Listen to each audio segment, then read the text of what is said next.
আসসালামু আলাইকুম। কেমন আছেন সবাই? আশা করি সবাই ভালো আছেন। আমিও আল্লাহর রহমতে ভালো আছি। এই যে সকাল সকাল ঘুম থেকে উঠে নাস্তা কইরা তারপর এই যে কোটাকাটি করতে আছি, রান্না করব দুপুরের। তো কোটাকাটি হয়ে গেছে।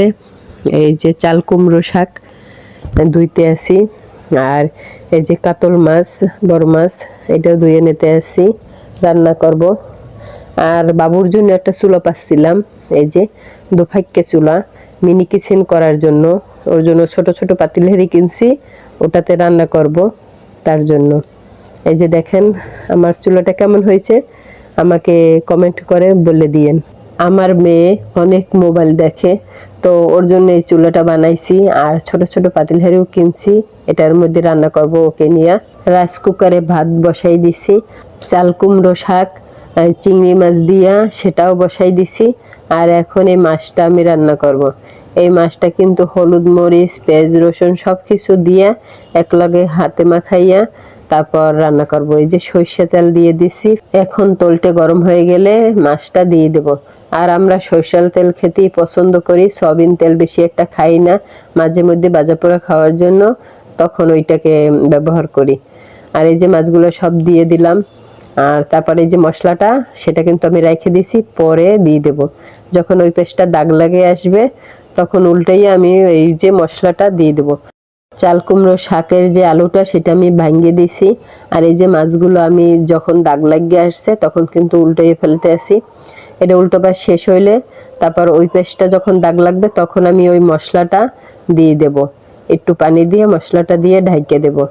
এই যে দেখ, আমি যে একবারে হলুদ মরিচ মাখাইয়া তৈলে ভাজিয়া যে রান্না করে ওইটা আমি এবার পছন্দ করি না।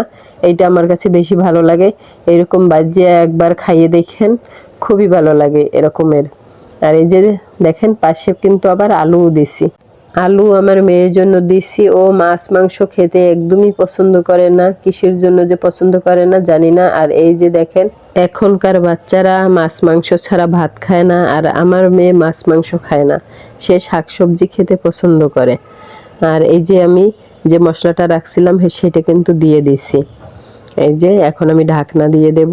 আমি নতুন ভিডিও বানাই, সবাই আমার জন্য দোয়া করবেন আর আমার পাশে থাকবেন।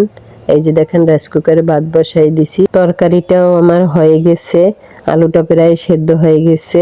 আর একটু টানলে মানে ভাজা ভাজা হইলে আমি এইটারে উঠিয়ে ফেলবো। আমার ভিডিও যারা ইউটিউব থেকে দেখবেন তারা সাবস্ক্রাইব করে আমার পাশে থাকবেন, আর যারা ফেসবুক থেকে দেখবেন তারাও ফলো করে আমার পাশে থাকবেন।